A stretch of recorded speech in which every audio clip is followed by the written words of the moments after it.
Hello everyone, welcome to Nimisha smart cooking. ഇന്ന് ഞാൻ വന്നിരിക്കുക പിസ്താഷ്യൂ കേക്കിൻ്റെ വീഡിയോ ആയിട്ടാണ് വന്നിരിക്കുന്നത്. ഇതൊരു വെൽക്കം തീം കേക്കായത്. പിന്നെ ഇത് 1.5 kg കേക്കായത്. പിന്നെ എഗ്ലെസ് കേക്കാണ്. പിന്നെ 7 ഇഞ്ച് മോൾഡ് ഞാൻ ബേക്ക് ചെയ്തെടുക്കുന്നത്. അപ്പോൾ നമുക്ക് വീഡിയോയിലേക്ക് പോയാലോ. ഏറ്റവും ആദ്യം ഞാൻ ബാറ്റർ റെഡിയാക്കി വെച്ചിട്ടുണ്ട്. ഇത് ആദ്യത്തെ ബാറ്റർ ഞാൻ റെഡിയാക്കി. ഫസ്റ്റ് 1 kg ആദ്യം ഉണ്ടാക്കും, പിന്നെ അത് കഴിഞ്ഞിട്ട് 1/2 kg ഉണ്ടാക്കുന്നത്.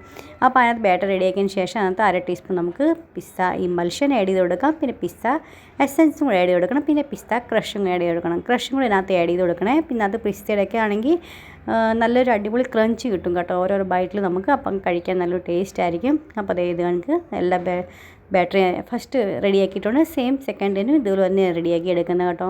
അപ്പോൾ അതേ ഇതുപോലെ നമുക്ക് ബാറ്ററൊക്കെ റെഡിയാക്കി നന്നായിട്ട് തണുത്തതിന് ശേഷം നമുക്ക് ഒരു 5 ലെയറാക്കി നമുക്ക് കട്ട് ചെയ്തെടുക്കാം. ഇത് കണക്ക് തണുത്തതിന് ശേഷം വേണേ കട്ട് ചെയ്ത് കൊടുക്കാനായിട്ട്. അപ്പോൾ ഇതെല്ലാം കട്ട് ചെയ്ത് മാറ്റിയിട്ടുണ്ട് ഞാൻ. അപ്പോൾ ഇനി നമുക്കാണെങ്കിൽ ക്രീമിനകത്ത് പിസ്ത ഇമൽഷനാണ് ആഡ് ചെയ്ത് കൊടുക്കുന്നത്.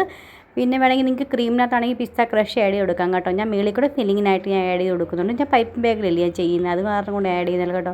പൈപ്പ് ബാഗിനാണെങ്കിൽ പിന്നെ പിസ്ത ക്രഷ് ഇതിനകത്ത് ക്രഞ്ചൊക്കെ ഉണ്ടല്ലോ, അപ്പോൾ അത് വരുമ്പം പാടായിരിക്കും കേട്ടോ അത് ക്രീം വരാനായിട്ട്. അപ്പോൾ അതുകൊണ്ട് ഞാൻ അങ്ങനെ ആഡ് ചെയ്തിട്ടില്ല, മേളിൽ കൂടെ ആഡ് ചെയ്ത് കൊടുക്കുന്നേ ഉള്ളൂ. ഫസ്റ്റ് ലെയർ വെച്ച് കൊടുക്കുക, ഷുഗർ സിറപ്പ് കൊണ്ട് സോക്ക് ചെയ്ത് കൊടുക്കുക. പിന്നെ അതുകൊണ്ട് ക്രീമും കൊണ്ട് ഐസിങ് ചെയ്ത് കൊടുക്കണം. അതിൻ്റെ മേളിൽ കൂടെ നമുക്കാണെങ്കിൽ പിസ്ത ക്രഷ് നമുക്ക് ആഡ് ചെയ്ത് കൊടുക്കണം. പിന്നെ ആണെങ്കിൽ പിസ്ത ഞാനാണെങ്കിൽ കുറച്ച് ചോപ്പ് ചെയ്ത് വെച്ചിട്ടുണ്ട് കേട്ടോ. അപ്പോൾ അതും കൂടെ നമ്മൾ ആഡ് ചെയ്ത് കൊടുക്കുന്നുണ്ട്. അപ്പോൾ ഇത് നല്ലൊരു അടിപൊളി കേക്കാണ്. ഈ കേക്കിന് വേണ്ടി നല്ലൊരു അടിപൊളി റിവ്യൂ ആയിരുന്നു എനിക്ക് കിട്ടിയിട്ടുള്ളത്. അപ്പോൾ നിങ്ങൾ തീർച്ചയായിട്ടും സെയിം ഇതുപോലെ തന്നെ റെഡിയാക്കി കൊടുക്കണേ. അപ്പോൾ അതേ പിസ്തയൊക്കെ ഞാൻ ചോപ്പ് ചെയ്ത് ചെറുതാക്കി വെച്ചിട്ടുണ്ട്, അതും കൂടെ നമ്മൾ ആഡ് ചെയ്ത് കൊടുക്കുന്നുണ്ട്. കഴിക്കുമ്പോൾ ഓരോ ബൈറ്റും നല്ല അടിപൊളി ക്രഞ്ചായിട്ടുള്ള ടേസ്റ്റ് കിട്ടും കേട്ടോ കഴിക്കാനായിട്ട്. അപ്പോൾ ഇത് കണക്ക് എല്ലാ ലെയറും നമുക്ക് റെഡിയാക്കി എടുക്കണം. പിന്നെ ക്രം കോട്ട് ചെയ്തിട്ട് ഒരു 10-15 മിനിറ്റത്തേക്കോ സമയമുണ്ടെങ്കിൽ ഒരു അരമണിക്കൂറത്തേക്ക് ഫ്രിഡ്ജിൽ സെറ്റ് ആവാനായിട്ട് വെക്കാം.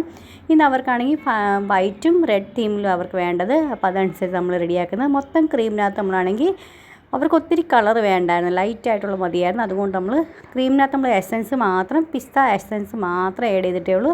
അതുകൊണ്ട് നമുക്ക് നന്നായിട്ടൊന്ന് ഐസിങ് ചെയ്ത് കൊടുക്കാം.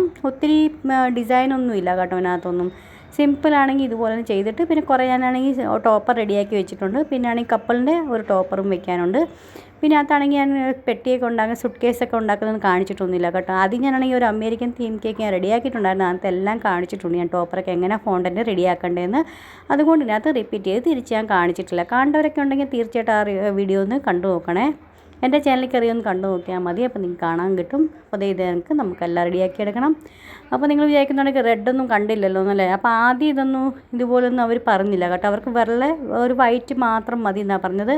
പിന്നെ അത് അവർക്ക് തോന്നുന്നുണ്ടായിരുന്നു ഒത്തിരി അങ്ങ് ഇതുപോലെ ഒന്നുമില്ല, ഡിസൈനൊന്നും ഒത്തിരി ഇല്ല, പ്ലെയിൻ ആയി പോയെന്ന്. അപ്പോൾ അവർ പറഞ്ഞ് ചെറുതായിട്ട് റെഡ് കളർ എടുത്തിട്ട് ഹാർട്ടായിട്ട് പോലെ ചെറുതായിട്ട് ഉണ്ടാക്കണം. അപ്പോൾ നമ്മൾ അതുപോലെ ഉണ്ടാക്കി കൊടുക്കുന്നുണ്ട്. പിന്നെ ടോപ്പ് ഇതുപോലെ സൈഡിലൊക്കെ ഒരു ബോർഡറും വെച്ച് കൊടുക്കുന്നുണ്ട്. ഫ്രണ്ട്സ്, നിങ്ങൾക്ക് എൻ്റെ റെസിപ്പീസൊക്കെ എങ്ങനെയാണ്, വീഡിയോസൊക്കെ ഇഷ്ടപ്പെടുന്നുണ്ടോ ഇല്ലയെന്ന് അറിയിക്കുക. ഇഷ്ടപ്പെടുന്നുണ്ടെങ്കിൽ ഫ്രണ്ട്സിനും ഫാമിലിക്കൊക്കെ ഒന്ന് ഷെയർ ചെയ്ത് കൊടുക്കണം. പിന്നെ ഇതേവരെ പുതിയ കൂട്ടുകാരെ സബ്സ്ക്രൈബ് ചെയ്യാത്തതുകൊണ്ട് സബ്സ്ക്രൈബും സപ്പോർട്ടും ചെയ്യാൻ മറന്നു പോലെ. നെക്സ്റ്റ് ഒരു വീഡിയോ ആയിട്ട് വീണ്ടും കാണാം. അതിലത്തേക്കും bye friends, thanks for watching and take care.